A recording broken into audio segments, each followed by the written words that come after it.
There is no good story without a villain. I shall provide you with an antagonist beyond your imaginings, or even your comprehension, and as you die you will curse my name exquisitely. From Dracarys, master of the sutured helix. The Galan sphere, on which the Nexus of Shadows was built, is an ancient human relic of the long-forgotten Age of Technology. The size of a small moon, covered with towers and antennae, the sphere was crafted around a solid core, the remnants of some mineral-rich asteroid that its automated systems are slowly eroding away as it adds more and more levels to the sphere.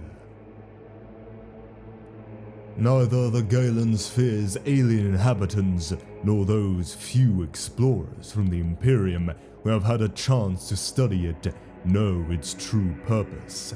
How the sphere came to enter the webway is also a mystery.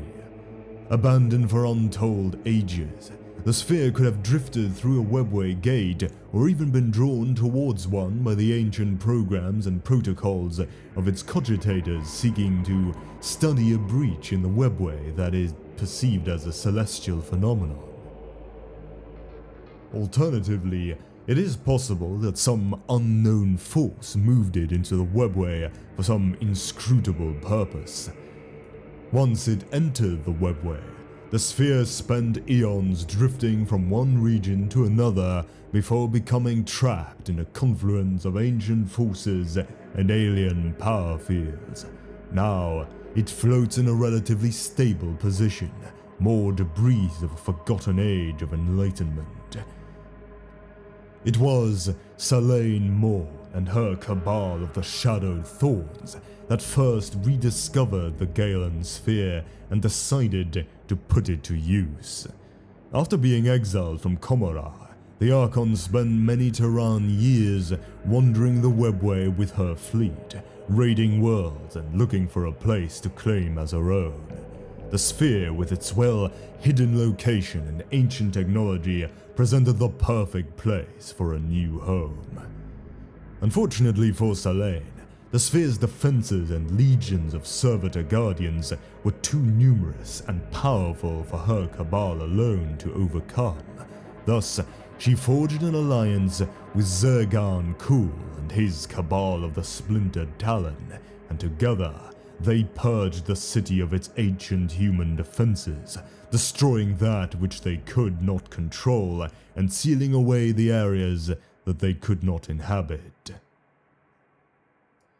Even though their forces had secured a landing zone and deactivated the aging orbital defenses, it was to take Terran years for the Drukhari to carve out the areas where they would build their city.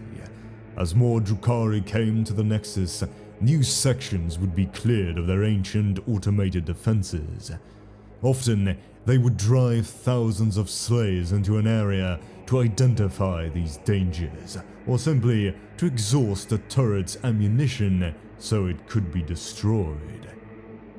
Other xenos races were also allowed to settle in the Nexus as part of trading missions, though these aliens had to clear their own areas for habitation.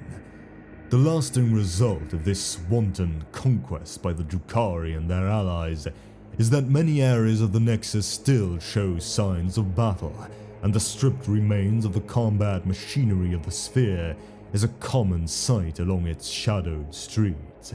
Occasionally, the Nexus's old defenders rear their heads once again, but the Drukhari usually put them down swiftly.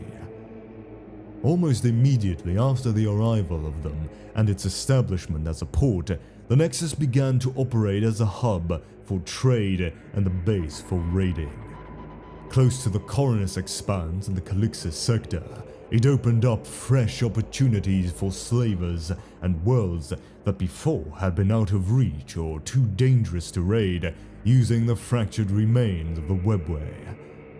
The Nexus of Shadows quickly grew in size and wealth on the backs of its slaves, despite the fact that most Drukhari of Commorragh at least openly shunned the cursed place and the outcasts who lived there. The xenos of the Coronus Expanse and the heretics of the Screaming Vortex have no such compunctions, however, and have found the Nexus to be a useful place to trade and congregate, a place far from the reach of the Imperium and utterly hostile to its agents. SALAINE welcomed such factions into her city on account of the wealth and influence they offered, as well as the added protection it afforded her against those who would try and take the city from her. Unfortunately for SALAINE, it was not an outside force or an alien that was to oust her from power. In the end, one of her own, Zergan Kuhl, usurped her and exiled her once more into the webway before she could do the same to him. For many of the inhabitants of the Nexus, this change in power meant little, especially for the slaves, to whom one Drukhari Archon is much the same as another. SALAINE MORN intentionally projects a presence that is both evasive and unmistakable. Her dread majesty is as hard to put into words as it is to ignore, appearing at once menacing and tempting. The Archon catches many of her foes off guard, uncertain of the obfuscated nature of this ancient being.